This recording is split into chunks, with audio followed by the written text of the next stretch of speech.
Jina la Bwana litukuzwe.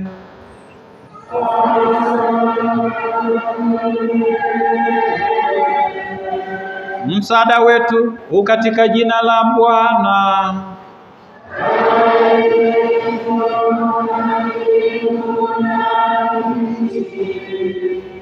Bwana, tunakuomba ongoza nyoyo za waamini wako, na uwe radhi kuwajalia watumishi wako neema hii, kwamba kwa kudumu katika kukupenda wewe na majirani, waweze kutimiza utimilifu wa amri zako kwa njia ya Kristo Bwana wetu.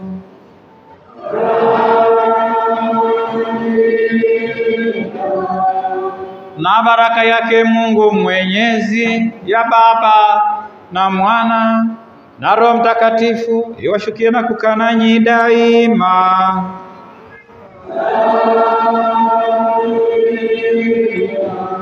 Nene na amani.